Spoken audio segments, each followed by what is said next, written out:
کریم صلی اللہ علیہ وسلم کو خیر البریہ،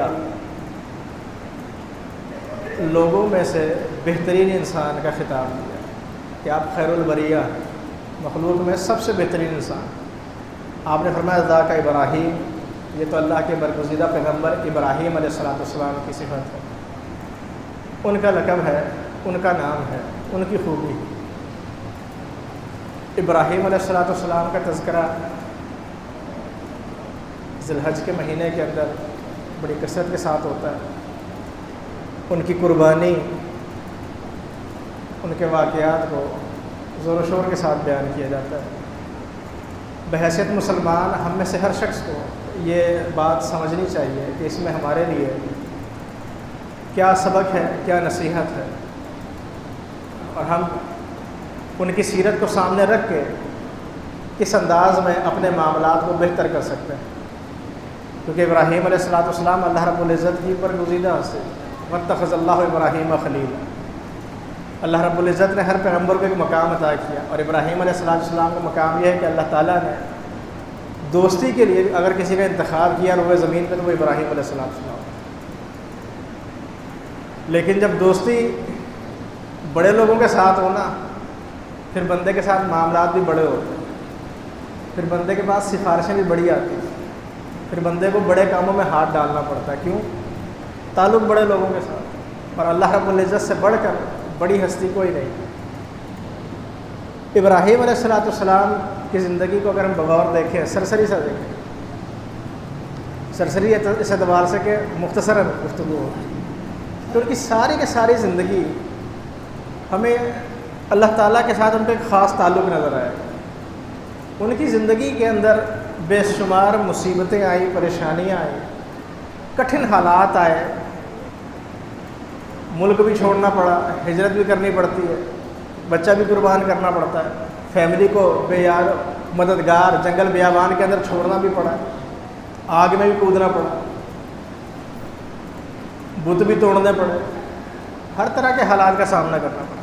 لیکن ان کی پوری زندگی کے اندر اللہ رب العزت کے حوالے سے شکوہ نہیں ہے، ناشکری کا عنصر نہیں ہے کہ اگر اللہ رب العزت نے ایک آزمائش کے بعد کسی دوسری آزمائش میں ڈال دیا تو ابراہیم علیہ السلام نے پچھلی آزمائش نہیں گنوائی کہ ابھی اللہ تعالیٰ ابھی تو میں نے اپنی قوم کے بتوں کو توڑا تھا، ابھی تو انہوں نے مجھے آگ میں ڈالا، اور ابھی میری شادی ہوئی، میرے بچے ہوئے، اور مجھے حکم دیا جا رہا ہے کہ ان کو جنگل بیابان کے اندر چھوڑ کے آئے۔ ایک آزمائش کے بعد اگر دوسری آزمائش آ رہی ہے تو دوستی نبھائی جا رہی ہے، تعلق نبھایا جا رہا ہے۔ اگر ایک انسان کسی مقام اور مرتبے پر پہنچتا ہے نا، تو وہ مصیبتوں کو سامنا کرنے کے بعد پہنچتا ہے، آسانی سے نہیں پہنچتا۔ ہم جتنے بڑے لوگوں کا نام سنتے ہیں، ہمارے اسلاف میں سے ہو جائے، موجودہ دور کے علماء میں سے ہو جائے، کسی کی زندگی بھی آپ اٹھا کر دیکھ لیں، وہ کوئی اچھے حالات میں سے نہیں گزری ہوگی، مشکل ترین حالات بھی دیکھ لیں، اور لیکن مسلسل محنت، اللہ کے ساتھ تعلق، اللہ سے رابطہ، اور جس کام پہ لگے ہوئے ہیں اس کام کو کرتے چلے جانا ہے، کسی بات کی پرواہ نہیں کرنی کہ حالات کیسے ہو رہے ہیں۔ اور پھر اللہ تعالیٰ جو مقام دیتا ہے، لوگ تمنا اور چاہتے کرتے رہ جاتے ہیں کاش یہ مقام ہمیں مل جائے، لیکن وہ نہیں مل سکتا۔ کیوں؟ کہ تعلق اللہ کے ساتھ ہے، اور مصیبتوں اور مشکلات کو بندہ سامنا کرنے لگا ہوا ہے، خندہ پیشانی سے، شکوے نہیں ہے۔ پھر اللہ رب العزت کی طرف سے انعام کیا ملتا ہے؟ وَإِذِ ابْتَلَىٰ إِبْرَاهِيمَ رَبُّهُ بِكَلِمَاتٍ فَأَتَمَّهُنَّ قَالَ إِنِّي جَاعِلُكَ لِلنَّاسِ إِمَامًا۔ اللہ رب العزت نے جب امتحان لیا اس میں پورا ہوتا ہے، کہا انی جاعلک للناس اماما۔ ابراہیم علیہ السلام سے کہا اب آپ ہر امتحان میں پورے ہوتے ہیں، ہم آپ کو وہ اعزاز دینے جا رہے ہیں، وہ عہدہ دینے جا رہے ہیں کہ دنیا میں وہ اور کسی کے پاس نہیں ہے، امام الناس ہیں آپ امام الناس ہیں۔ اب یہ عہدہ، یہ ایک اعزاز جب ابراہیم علیہ السلام نے سنا کہ مجھے مل رہا ہے، جلدی سے اللہ سے درخواست کی وَمِن ذُرِّيَّتِي، اللہ میری اولاد میں بھی یہ حصہ برقرار رکھے۔ فرمایا لا ينال عہد الظالمین، کہ جو ظلم کرنے والا ہوگا اللہ کے ساتھ یہ وعدہ، اللہ اس کے ساتھ اس وعدے کو وفا نہیں کرے گا۔ جو اللہ کے ساتھ تعلق کو برقرار رکھے گا، اللہ تعالیٰ کی آزمائشوں پر پورا اترے گا، خندہ پیشانی سے برداشت کرے گا، شکوے نہیں کرے گا، اور کرتا چلا جائے گا۔ اذ قال له ربه اسلم قال اسلمت لرب العالمین. اللہ نے جب پکارا اللہم لبیک، اللہ میں حاضر، پیچھے نہیں ہٹے. اس بات کی کوئی پرواہ نہیں کہ حالات کیسے ہو رہے ہیں، انجام کیا ہو. پھر انسان جیسا خود ہوتا ہے نا، اس کا معاملہ جیسا اللہ کے ساتھ ہو جاتا ہے، اس کو لوگ بھی پھر ویسے ملتے ہیں. ابراہیم علیہ السلام جب اپنی بیوی کو جنگل بیابان کے اندر چھوڑ کے جا رہے تھے، ساتھ ایک نومولود بچہ ہے، اب بیوی پریشان، بار بار ابراہیم علیہ السلام سے پوچھ رہی کہ آپ ہمیں کس کے بھروسے یہاں چھوڑ کے جا رہے ہیں؟ نہ پینے کو پانی ہے، نہ کھانے کے لیے کھانا ہے، نہ کوئی سائبان ہے، نہ کوئی رہنے کی جگہ ہے، بندہ نہ بندے کی ذات، اس جگہ ہمیں چھوڑ کر جا.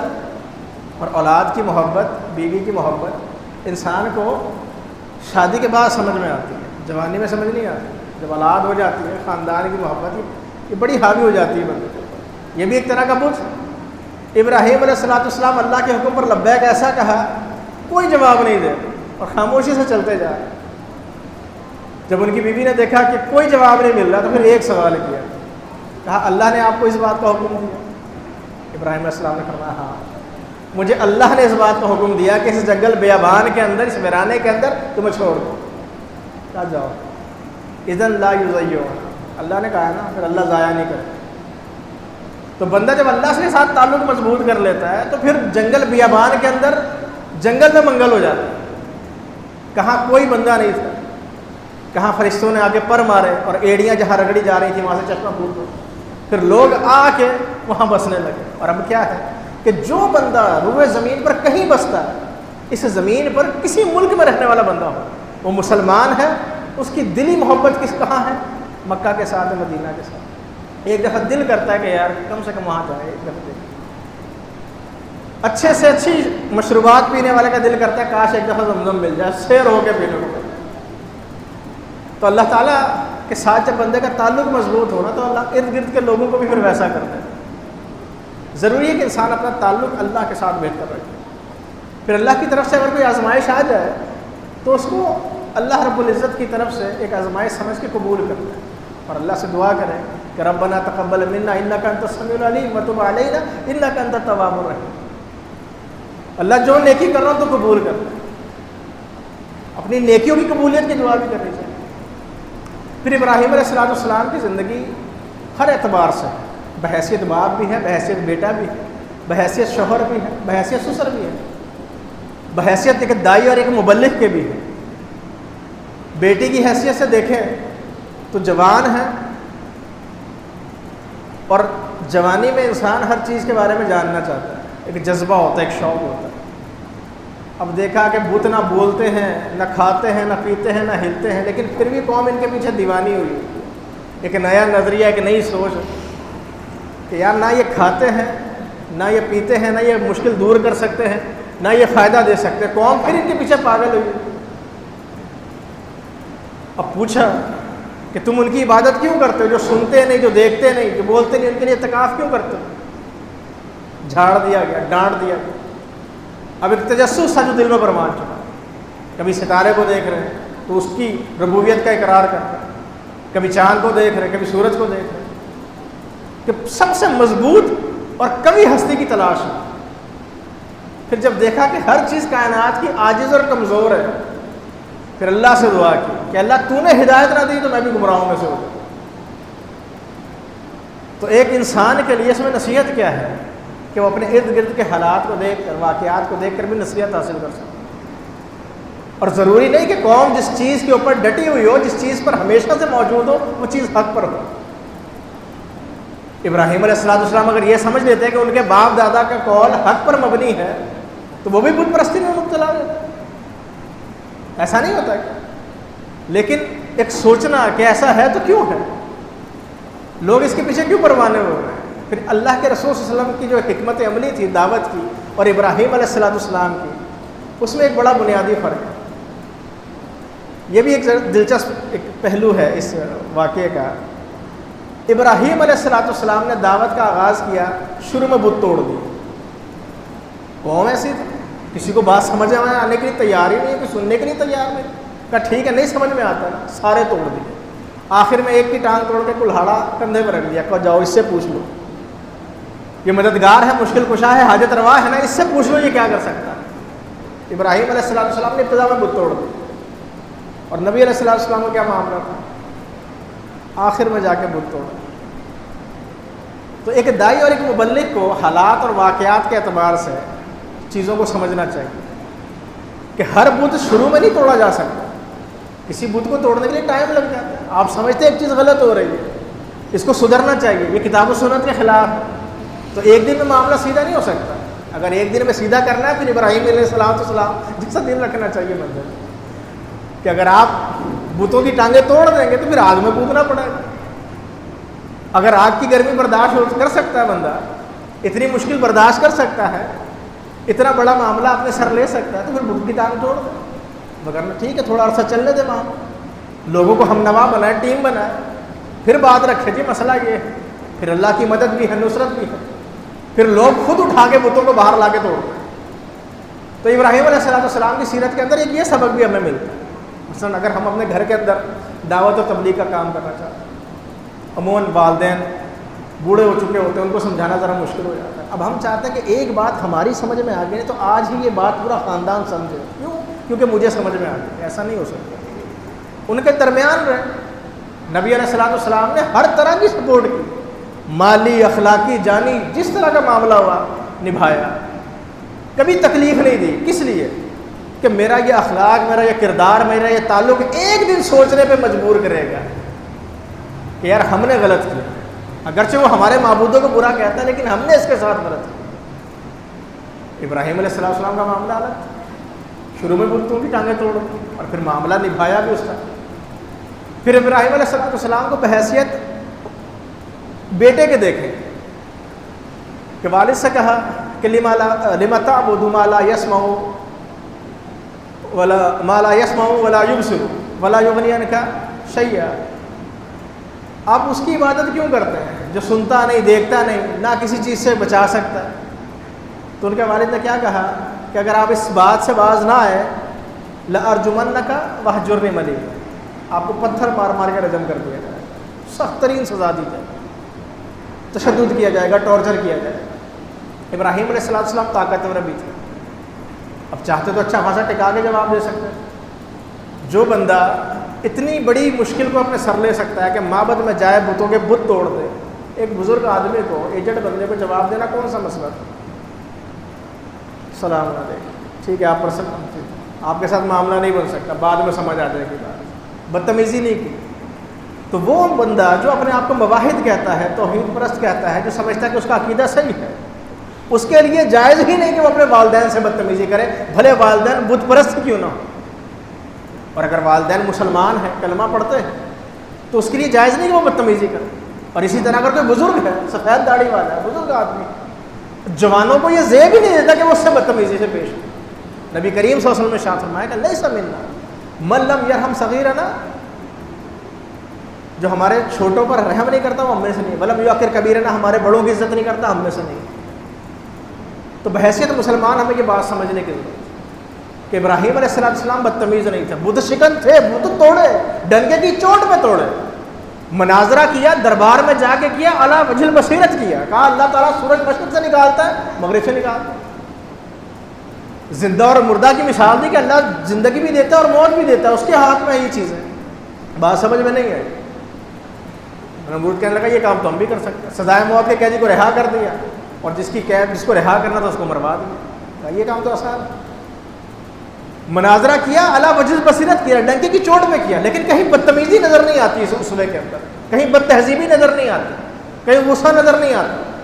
غصہ ہے تو کس بات پر ہے؟ کہ اللہ تعالیٰ کی عزت کو للکارا جا رہا ہے، اللہ کی غیرت کو للکارا جا رہا ہے، اس بات پہ غصہ ہے۔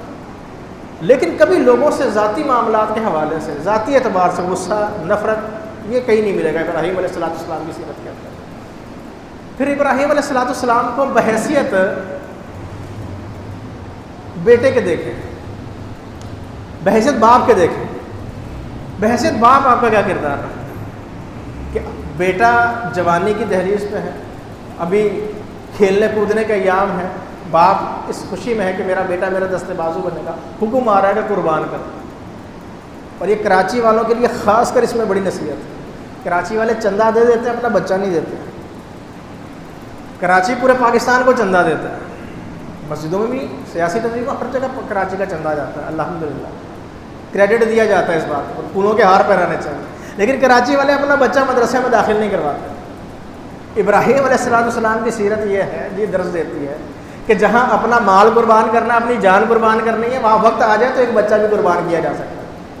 اللہ نے 4 5 بیٹے دیے ہیں، ایک بچہ دین کا مبلغ نہیں. کراچی کی جتنی مساجد ہیں، میں اکثر یہ بات کہتا ہوں، شاید سن کے آپ اکتا گئے ہوں، کہ کراچی کی جتنی مساجد ہیں سروے کریں، شاید 500 سے اوپر ہو گئی ہوں. اور 500 مساجد میں سے کتنی مساجد ہیں جس میں مقامی ائمہ ہیں؟ سروے کر کے دیکھیں، سارے فارنرز ہیں، باہر سے ہیں، کوئی کراچی کا نہیں. تو یہ ایک المیہ ہے. ابراہیم علیہ السلام کا بچہ اللہ کے حکم پہ قربان کرتا، اور بچہ بھی کیسا کہ اللہ نے حکم دے دیا ہے، پھر آپ مجھ سے میری رائے کیوں پوچھ رہے ہیں؟ یا بتی فلما تو جس بات کا حکم دیا گیا آپ وہ کر گزرے. اور اللہ تعالیٰ نے نیکی کی قبولیت کا معیار کیا رکھا ہے کہ آپ نیکی کو اس وقت تک پہنچ نہیں سکتے حتیٰ تنفقوا مما تحبون، لن تنالوا البر حتیٰ تنفقوا مما تحبون. ہمیں اپنی اولادیں پیاری کریں، میٹرک کروائیں، انٹر کروائیں، اس کے بعد دکان پہ بیٹھا دیں، کاروبار میں لگا دیں، جاب پہ لگا دیں. بچہ دین میں نکلی وقف نہیں کرتا. یہ ایک المیہ ہے ہمارا. تو ابراہیم علیہ السلام کی سیرت کے اندر ایک درس ہے کہ اپنی اولاد کو اللہ کے دین کے لیے وقف کرنا سیکھیں. اگر اللہ نے 4 بیٹے دیے، 3 بیٹے دیے، 2 بیٹے دیے، ایک اولاد میں سے ایک بیٹا تو اللہ کے لیے ہونا چاہیے. ہم تو مشرکین ہیں، مکہ سے بدتر ہیں. عبداللہ نبی کریم صلی اللہ علیہ وسلم کے جو والد تھے وہ کیا تھے؟ اللہ کے رسول صلی اللہ علیہ وسلم کو 2 ذبیحوں کی اولاد کہا جاتا ہے. ایک اسماعیل علیہ السلام کے ساتھ تعلق ملتا ہے، اور ایک ان کے اپنے والد عبداللہ، کیونکہ ان کے دادا نے یہ نظر مانی تھی اگر مجھے 10 بیٹے ہوئے تو ایک بیٹے کو فلاں بت کے لیے قربان کر دوں. وہ مشرک ہو کے بتوں کے لیے اولادیں قربان کرتے تھے. ہم اللہ کے لیے اولاد وقف نہیں کر سکتے، حالانکہ وہ بچہ سب سے زیادہ قیمتی ہوگا اور سب سے زیادہ رزق میں برکت کا سبب بنے گا. ہم ایسا کرنے کے لیے تیار ہیں. ابراہیم علیہ السلام اپنا بچہ اللہ کی راہ میں قربان کرنے لگے. ہم ابراہیم علیہ السلام کی سنت کو زندہ کرتے ہوئے قربانی کرتے ہیں، بکرے ذبح کر دیتے ہیں، لیکن کبھی بھی اپنا بچہ اللہ کے دین کے لیے وقف نہیں کرتا. ایک بڑا المیہ ہے. تو ایک یہ نصیحت بھی ہے ہمارے لیے. پھر اسی طریقے سے ابراہیم علیہ السلام کا بحیثیت سسر ایک تعلق دیکھیں کہ جب ایک عرصے کے بعد اپنے بیٹے سے ملنے کے لیے آتے ہیں تو بہو سے ملاقات ہوتی ہے، حالات پوچھتے ہیں تو ناشکری کے الفاظ، شکر گزاری نہیں ہے. تو جاتے ہوئے پیغام یہ دیتے ہیں، میسیج دیتے ہیں کہ میرا بیٹا ہے تو اسے سلام کہنا اور کہنا کہ اپنی چوکٹ بدل دو. کہ مواحد ہو اور ناشکرہ ہو، ایسا ہو نہیں سکتا. اللہ اکبر. پھر اسی طریقے سے ابراہیم علیہ السلام کا ایک تعلق اپنی بیوی کے ساتھ ہے کہ کتنی وفادار ہیں، کتنی وفاشار ہیں. لیکن اگر دین کا معاملہ آ گیا تو ان کی قربانی دینے کے لیے بھی تیار ہے. اگر اللہ نے اولاد نہیں دی یا کوئی اس طرح کا معاملہ ہے تو انسان اپنی بیوی کو بھی دین کے لیے وقف کر سکتا ہے. اور اگر عورتیں دینی معاملات کے اندر معاون اور مددگار بن جائیں تو انسان کے وارے نیارے ہو جائیں. لیکن اگر عورت کا ذہن دینی اعتبار سے اس طرف مائل نہ ہو، انسان لاکھ کوشش کر لے، وہ عقیدے کے اعتبار سے، عمل کے اعتبار سے اپنی اولاد کی بھی تربیت نہیں کر سکتا. اور ابراہیم علیہ السلام کی زندگی کے جو واقعات ہیں اس میں بے شمار نصیحتیں ہیں، بے شمار معاملات ہیں. اور اس میں ایک چیز یہ بھی ہے کہ ابراہیم علیہ السلام نے جتنے بھی نیک عمل کیے ان میں سے ایک نیک عمل یہ بھی تھا کہ اللہ کے گھر کی تعمیر، اللہ کے گھر کو آباد کرنا تھا. پھر اس کے بعد اللہ تعالیٰ سے یہ دعا کہ ربنا تقبل منا انک انت السمیع العلیم وتب علینا انک انت التواب الرحیم. کہ انسان نیک عمل کرے، کتاب و سنت کے مطابق کرے، تو پھر ٹانگ پہ ٹانگ رکھ کے نہ بیٹھ جائے، چوڑا ہو کے نہ بیٹھ جائے، چودھری بن کے نہ بیٹھ جائے، بلکہ اللہ سے یہ دعا کرے کہ اللہ میرے اس نیک عمل کو قبول کر. اور نیک عمل جب قبول ہو جاتا ہے اللہ کی بارگاہ میں تو دوسرے نیک عمل کی توفیق مل جاتی ہے. باتیں بہت ساری کی جا سکتی ہیں. فضیلت الشیخ حسین ہاشمی حافظ اللہ بھی ہمارے درمیان موجود ہیں. میں اسی پر اکتفا کروں گا اور شیخ سے درخواست کروں گا کہ وہ آئیں، دعا کروا دیں، دعا خیر کروا دیں. اللہ تعالیٰ کو جزائے خیر عطا فرمائے.